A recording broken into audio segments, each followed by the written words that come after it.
ሁል ጊዜ ምግብ ከበሉ በኋላ ሆዶ ይነፋል። ብዙ ሰዎች ይህን ችግር እንደ ቀላል ነገር ወይም ተራ የመርካት ምልክት አድርገው ይመለከቱታል። ግን እውነታው ይህ አይደለም። ይህ ሆዶ እርዳኝ እያለ የሚጮህበት በሰውነታችን ውስጥ ያለ የተፈጥሮ ሚዛን መታወኩን የሚያመለክት ቀይ መብራት ሊሆን ይችላል። አንዳንድ ሰዎች ምግብ ትንሽ ብቻ ቢቀምሱም እንኳን ሆዳቸው እንደ ኳስ ይነፋል፣ የማያቋረጥ ጋዝም ይፈጠራል። አልፎ ተርፎም ከባድ የሆነ የድካም ስሜት ይሰማቸዋል። ይህ ሁኔታ የአካል ጉዳት ብቻ አይደለም፣ በራስ መተማመኑና የዕለት ተዕለት ደስታውን የሚሰርቅ የጤና ጠንቅ ነው። በየቀኑ ምን በላው እያለን ካሎሪ እንቆጥራለን፣ ስለ ፕሮቲን እንጨነቃለን። ነገር ግን ሆዴ ውስጥ ምን እየተካሄደ ነው? ምግብ ወዴት እየሄደ ነው ብለን ጠይቀን እናውቃለን? ዛሬ ጥያቄዎቻችሁን መልስ የምናገኝበት ቀን ነው። የሆድ ጤና በሰውነታችን ላይ ከምንገምተው በላይ ታላቅ ሚና አለው። የሰውነታችን ሁለተኛው አእምሮ ተብሎ የሚጠራውም ያለ ምክንያት አይደለም። ለዚህ ትልቅ ማረጋገጫ የሚሆነው 70% የሚሆነው የሰውነታችን በሽታ የመከላከል አቅም ወይም ኢሚዩኒቲ የሚገኘው በሆዳችን ውስጥ መሆኑ ነው። ይህ አስገራሚ ቁጥር ምን ማለት እንደሆነ ያውቃሉ? ሆዳችን ካልጠነከረ የመከላከያ ሰራዊታችን ተዳክሟል ማለት ነው። በዚህ ጊዜ ቫይረሶችና ባክቴሪያዎች ወደ ሰውነታችን ለመግባት ሰፊና ክፍት መንገድ ያገኛሉ። የሚገርመው ደግሞ የደስታ ሆርሞን የሚባለው ሴሮቶኒን 90% የሚመረተው በአንጀታችን ውስጥ መሆኑ ነው።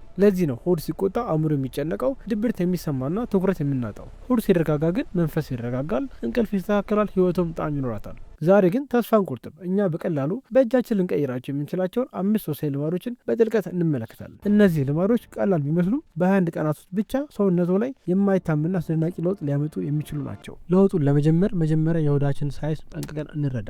ምክንያቱም በውስጣችን ምን እንደሚከሰት ካልተረዳን መፍትሄው እንዲሁ ጊዜያዊ ፕላስተር ብቻ ነው የሚሆነው። በአሁኑ ሰዓት በሆዳችን ውስጥ በትሪሊዮን የሚቆጠሩ ረቂቅ ህይወት ያላቸው ባክቴሪያዎች አሉ። ቁጥራቸው በሰውነታችን ውስጥ ካሉ ሴሎች ሁሉ ይበልጣል። ሳይንቲስቶች ይህንን ግዙፍ ማህበረሰብ ገዝ ማይክሮባይም ብለው ይጠሩታል። ልክ እንደ አንድ ትልቅ ከተማ ህዝብ አስቡት። እነዚህ ባክቴሪያዎች በእውነቱ ለሰውነታችን ሌት ተቀን ያለ ረፍት ብዙ አገልግሎትን ይሰጣሉ። የበላነው ምግብ ለመፍጨት ይረዳሉ። ሰውነታችን የማይሰራቸው እንደ ቫይታሚን ቢ12 እና ኬን ያመርታሉ። እንዲሁም በሽታ አምጪ የሆኑ ክፉ ባክቴሪያዎችን ይዋጋሉ። ግን ይህ በጎና ክፉ ባክቴሪያዎች መካከል ያለው ሚዛን ከተሰበረ ታላቅ ቀውስ ይጀምራል። ክፉ ባክቴሪያዎች ቁጥራቸው ሲበዛና ጥሩዎቹን ሲያሸንፉ ምግቡን በመመገብ መርዛማ ጋዝ ይፈጥራሉ። ይህ ጋዝ በሆድ ውስጥ ሲከማች ነው ያንን የማይመች የሆድ መነፋትና የውጥረት ስሜት የሚፈጥረው። ከዚህም አልፎ ኢንፍላሜሽን የሚባለውን የውስጥ መቆጣት ወይም መመረዝ ይጀምራል። ይህ መመረዝ በሆድ ብቻ አይወሰንም። በደም ስሮች አማካኝነት ወደ ቆዳው፣ ወደ ልቡና ወደ አእምሮ ጭምር በመሰራጨት አጠቃላይ ጤናውን ያውከዋል። አሁን ወደ መጀመሪያውና እጅግ ወሳኝ ወደ ሆነው መፍትሄ እንምጣ።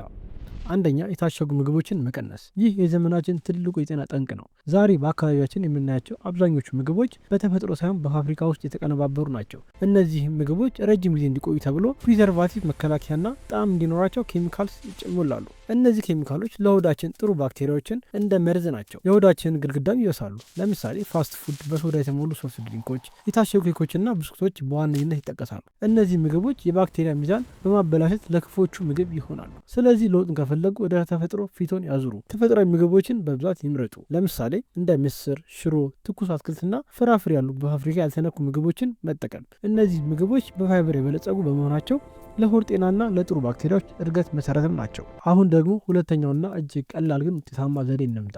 ራስን ቀድሞ መብላት። ይህ የጊዜ አጠቃቀም ጉዳይ እንጂ የገንዘብ ጉዳይ አይደለም። ብዙ ሰዎች ስራ አምሽተው በመግባታቸው ወይም በልማድ ምክንያት ሌሊት 4 እና 5 ሰዓት ላይ ይበላሉ። ከዚያም ምግቡ ሳይፈጭና ሆዳቸው እንደከበደ በቀጥታ ወደ መኝታ ይሄዳሉ። ይህ ግን ለሆዱ ጤና እጅግ አስከፊ ልማድ ነው። ምክንያቱም ሆዳችን ምግቡን በአግባቡ ሰባብሮ ለሰውነታችን ለማካፈል ቢያንስ ከ3 እስከ 4 ሰዓታት ጊዜ ይፈልጋል። ሌሊት ተኝተን ሳለ ሰውነታችን ሙሉ ትኩረቱን ወደ ጥገና ስራ ወይም ሴሉላር ሪፔር ማዞር አለበት። ግን ሆድ በተበላ ምግብ ተሞልቶ ከሆነ ሰውነት ጥገናውን ስቶ ወደ መፍጨት ስራ ይገባል። በዚህም የጥገናውን ስራ ይቆማል። ስለዚህ ተኝተው ሆዶ እንዲሰራ ከማስገደድ ይልቅ ከመተኛተው 3 ሰዓት በፊት መብላቱን ያረጋግጡ። ይህቺ ትንሽ የምትመስል የሰዓት ለውጥ ብቻ ጠዋት ሲነሱ ሆዶ ቀሎ እንዲሰማዎትና ኃይል እንዲኖረው ትልቅ ልዩነትን ታመጣለች። አሁን ወደ 3ኛው ዘዴ እንሸጋገር። ይህ ዘዴ ምናልባትም እስከዛሬ ሰምታችሁት የማታውቁት ግን ውጤቱ እጅግ ፈጣን የሆነ ነው። ከምግብ በፊት ለ2 ደቂቃ የሚደረግ ጥልቅ አተነፋፈስ። ይህ ነፃ የሆነ መድኃኒት ነው። ብዙዎቻችን በጭንቀትና በሩጫ ውስጥ ሆነን ነው የምንመግበው። ስልካችን እያየን በሀሳብ ተውጠን ወይም ቆመን እንበላለን።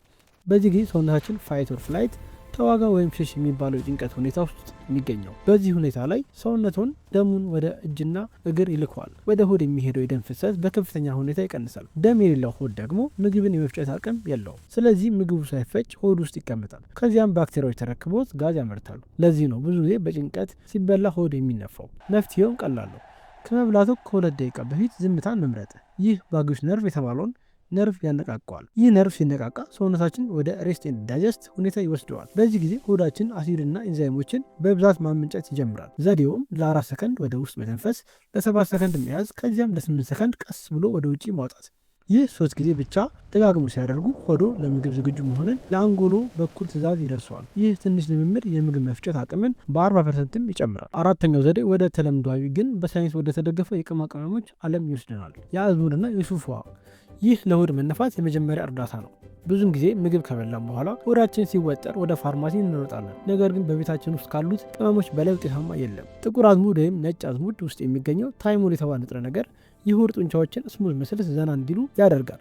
ጡንቻዎች ሲዝናኑ በውስጣቸው የታፈነው ጋዝ በቀላሉ መውጫ መንገድም ያገኛሉ። ይህም ያንን የሚወጋንን ስሜት ወዲያው ያስታግሳል። ሱፍ ደግሞ አኒቶል የተባለ ንጥረ ነገርን ይዟል። ይህ ንጥረ ነገር የምግብ መፍጫ ኤንዛይሞችን በብዛት እንዲወጡ በማድረግ ምግቡ ቶሎ እንዲፈጭ ይረዳል። አዘገጃጀቱም 1 የሻይ ማንኪያ አዝሙድና 1 የሻይ ማንኪያ ሱፍ በአንድ ኩባያ የፈላ ውሃ ውስጥ ለ7-10 ደቂቃ ዘፍዝፎ መተው። ምግብ ከበሉ ከ20-30 ደቂቃ በኋላ ይህን ውሃ መጠጣት። ስኳር በፍጹም አይጨምሩ፣ ምክንያቱም ስኳር የክፉ ባክቴሪያዎች ዋና ምግብ ነው። ይህን ልማድ ለ21 ቀን ብቻ ቢያደርጉት ሆዶ ምን ያህል ሰላም እንደሚሆን ትገረማላችሁ። ይህ ተፈጥሯዊ ዘዴ ከማንኛውም ኬሚካል መድኃኒት በተሻለ መልኩ የሆድ ጤናን በዘላቂነት ይጠግናል፣ የጎንዮሽ ጉዳትም የለውም። አሁን ደግሞ ብዙዎቻችን ጤናማ ነኝ ብለን ስንሰራ ወደ ነበረው ትልቁ ስህተት እንምጣ። 5ኛ የፋይበር አጠቃቀምን ማስተካከል። ፋይበር ለጤና ጥሩ ነው፣ ግን አጠቃቀሙን ማወቅ ያስፈልጋል። ሆዳችን በቆሰለበት ወይም በነፋበት ሰዓት ብዙ ሰዎች ፋይበር ይረዳኛል ብለው ብዙ ጥሬ ሰላጣና ጥቁር ጎመን ይበላሉ። ይህ ግን ለቆሰለ ሆድ ልክ ቁስልን በአሸዋ እንደማሸት ነው። ምክንያቱም ፋይበር ኢንሶሉብል ፋይበር ለመፍጨት ከፍተኛ ጉልበት ይፈልጋል። በዚህ ጊዜ ሆድ የበለጠ ይቆጣል። መፍትሄውም ፋይበሩን በጥበብ መምረጥ ነው። 2 አይነት ፋይበሮች አሉ። ሶሉብል ፋይበር ፈሳሽ የሚሆን እና ኢንሶሉብል ፋይበር ጥቅጥቅ ያለ። ሆዶ ሲታወቅ የሚፈልገው ሶሉብል ፋይበር ነው። ይህ ፋይበር እንደ አጃ፣ የተቀቀለ አትክልትና እንደ ምስር ባሉ ምግቦች ውስጥ ይገኛል። አትክልቶችን ቀቅሎ ወይም አብሱል መብላት የፋይበሩን ግድግዳ ሰባብሮ ለሆዳችን ስራውን ያቀልለታል። እንዲሁም ይህ ፋይበር በሆዳችን ውስጥ ሲደርስ ባይትሬት የተባለ ቅባት ያመርታል።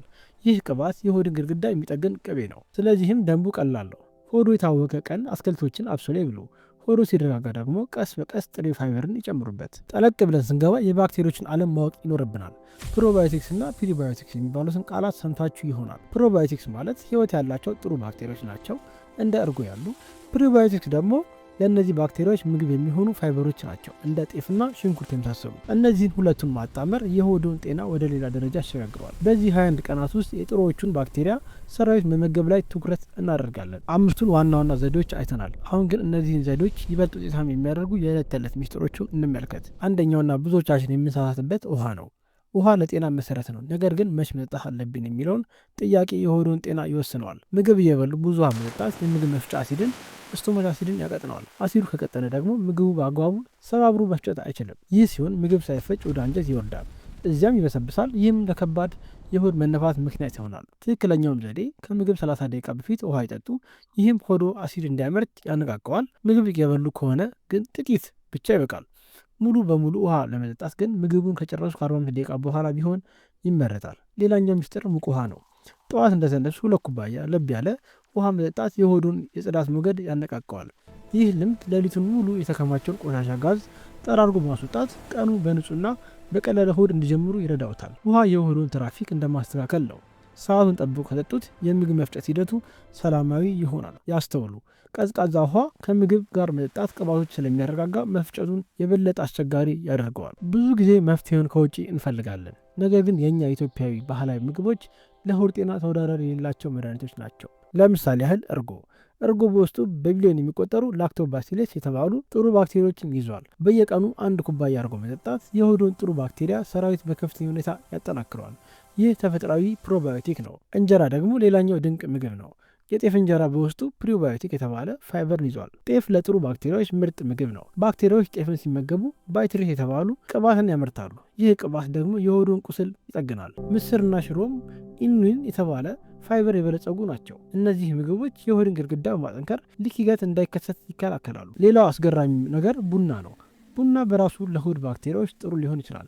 ነገር ግን የኛ የቡና ስነስርዓት ያለው ማህበራዊ ትስስር ጭንቀትን በመቀነስ ሆድን ያረጋጋል። ቀስ ብሎ ማዋጋት፣ በሰላም መቀመጥና ምቾት ማግኘት ሰውነታችን ወደ ሬስት ኤንድ ዳይጀስት ሁኔታም ይወስደዋል። ስለዚህ ባህላዊ ምግቦቻችን ከዘመናዊ ሳይንስ ጋር ስናዛምዳቸው አባቶቻችን የሆድ ጤናን እንዴት ሲጠብቁ እንደነበረ እንረዳለን። ብዙ የታሸጉ ቅመሞችን ከመጠቀም ይልቅ ተፈጥሯዊ በርበሬና ቅመማ ቅመም በመጠቀም የሆዶን ጤናም ይጠብቁ። አሁን ደግሞ ወደሚገርመው ሳይንስ እንምጣ።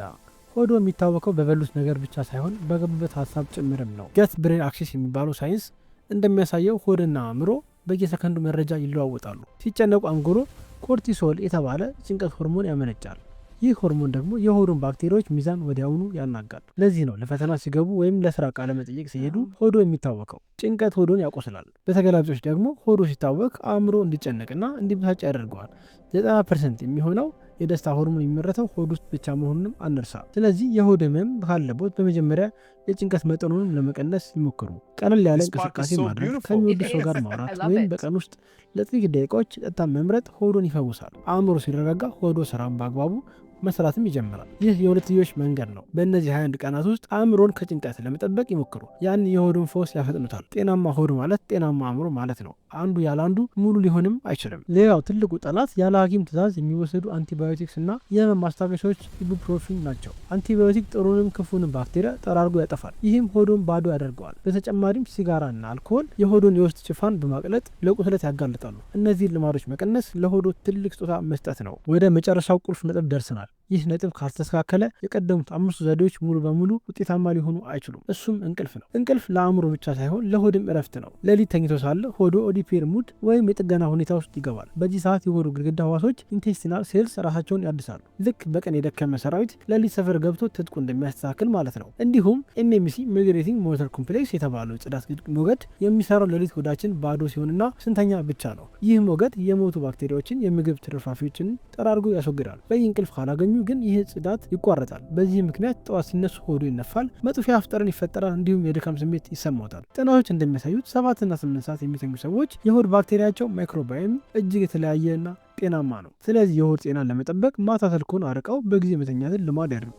ያልተቋረጠ እንቅልፍ ማለት ለሆዱ ግድግዳ አዲስ ቀለም እንደመቀባትና እንደማደስ ነው። ዛሬ ማታ ለሆዱ እረፍት ይስጡት፣ እርሱም ነገ ሙሉ ቀን ኃይልና ሰላም ይሰጥዎታል። አሁን ሁሉንም አይተናል። ጥያቄው ግን እንዴት እንጀምር የሚለው ነው። ሁሉንም በአንድ ቀን ለመቀየር አይሞክሩ። የመጀመሪያው ሳምንት ጽዳት።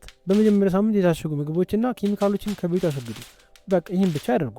በዚህ ሳምንት ሆዶ ከኬሚካሎች ነጻ ሲሆን ትንሽ ምቾት ማጣት ሊሰማዎት ይችላል፣ ግን አያውቁሙ። ሁለተኛው ሳምንት ስነ ስርዓት። በሁለተኛው ሳምንት የእራት ሰዓቱን ያስተካክሉና ያተነፋፈስ ዘዴን ይጀምሩ። በዚህ ሰዓት ሆዶ ለምግብ ዝግጁ መሆን ይጀምራል። ያ ነፍቶ የነበረው ሆድ ቀስ በቀስ ወደ ቦታው ሊመለስ ያስተውላሉ። በሶስተኛው ሳምንት ግንባታ። ይህም ማለት የአዝሙድና የሱፍ ውሃን እንዲሁም የተቀቀሉ ፋይበሮችን፣ እርጎን ይጨምሩ። ይህ ሳምንት የሆዱን ግድግዳ የሚያጠግኑበትና ጥሩዎቹን ባክቴሪያዎች የሚመጉበት ወርቃማ ጊዜ ነው። በ21ኛው ቀን ጠዋት ሲነቁ የሚሰማዎትን ቅልጥፍናና የኃይል ስሜት ቃላት ሊገልጹት አይችልም። ይህ የ21 ቀን ጉዞ የህይወትን ቀጣይ 20ና 30 ዓመታት ጤናማ የሚያደርግ መሰረታዊ ጉዞ ነው። ለውጥ የሚጀምረው ከውሳኔ ነው። ዛሬውኑ ውሳኔውን ያጽኑ። ክቡራትና ክቡራን፣ ጤና በገንዘብ አይገዛም፣ ነገር ግን በልምድ ይገነባል። ሆዳችን የጤናችን በር ነው። ዛሬ ያየናቸው 5 ልማዶች የታሸጉ ምግቦችን መቀነስ፣ እራትን ልምድ ማድረግ፣ በጥልቀት መተንፈስ፣ ጥቁር አዝሙድና ሱፍን መጠቀም እንዲሁም የፋይበር አጠቃቀምን ማወቅ የህይወት መስመሮ ናቸው። ይህ ቪዲዮ ለእሱ ብቻ እንዲቀር አልፈልግም። በዙሪያው ሆዱ የሚቃጠለው የጨጓራ ህመም ያላስቸገረው ወይም ሁልጊዜ ድካም የሚሰማው ወዳጅ አይጠፋም። ይህን መረጃ ለእርሱ ማጋራት ትልቅ መልካምነት ነው። የብዙዎቻችን ስቃይ አብረን እንቀንስ። በቪዲዮ ላይ ማንኛውም ጥያቄ ካላችሁ ወይም የደረሳችሁበትን ለውጥ ለማካፈል በኮሜንት መስጫው ላይ ጻፉልን፣ እያንዳንዱን እናነባለን። ለጤና አምባ ቤተሰብ አዲስ ከሆናችሁ እንዲሁ ያሉ ሳይንሳዊና ሀገራዊ ጤና ሚስጥሮች እንዳይመልጧችሁ ሰብስክራይብ ማድረጋችሁና የደወል ምልክቱን መጫን አትዘንጉ። በቀጣይም በሚያስገርም ቪዲዮ እንገናኛለን። ኩላሊቱን ከመርዝ የሚያጸዱና ተግባራዊ ለውጥ የሚያመጡ 6 ተአምራዊ ቅመሞችን ይዘን እንመጣለን። ያስታውሱ፣ ጤና የሚጀምረው ከሆድ ነው። ስለተከታተላችሁኝ ከልብ አመሰግናለሁ። ጤና ይስጥልኝ።